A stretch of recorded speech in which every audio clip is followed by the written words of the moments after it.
Siapa pemimpinmu? Pemimpinku adalah Nabi Muhammad Sallallahu Alaihi Wasallam. Mana kiblatmu? Kiblatku adalah Ka'bah. Siapa kedua orang tuamu? Siapa saudara maramu?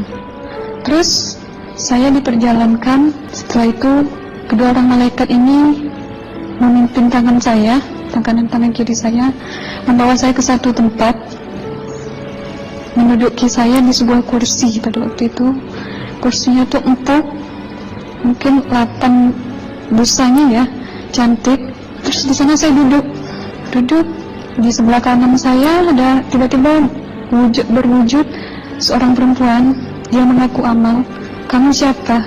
Kata saya, aku adalah amalmu semasa kamu hidup di atas dunia, dan selama kamu di sini saya akan menemanimu sampai yaumul akhir, itu katanya.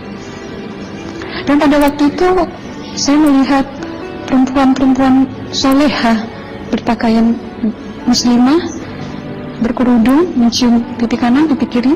Mungkin salam perkenalan pertama waktu menduduki di situ. Setelah itu saya dihijrahkan lagi, dibawa oleh dua orang malaikat ini lagi, melihat dosa-dosa besar ya. Di sana saya diperlihatkan ada seorang laki-laki memikul besi di bahunya. Saya perkirakan besi itu mungkin beratnya tuh berton kali ya. Berat sekali ya. Berat sekali.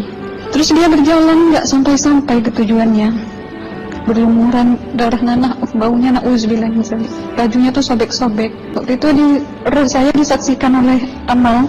Saya tanya kepada Amal, ruh tanya sama Amal, wahai Amalku, dosa apakah yang manusia ini lakukan sewaktu ia hidup di atas dunia?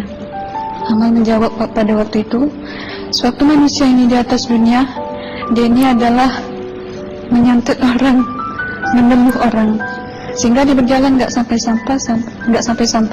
sampai yaumul akhir, katanya.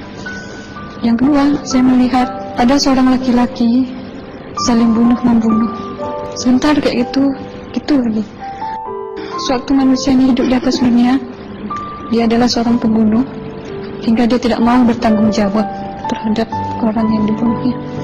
Terus yang ketiga, saya melihat ada seorang laki-laki dihujam kemaluannya pakai besi panas, timah panas itu ya, hingga menembus. Waktu itu roh bilang sama Amal, wahai Amalku, dosa apakah yang manusia ini hidup di atas dunia?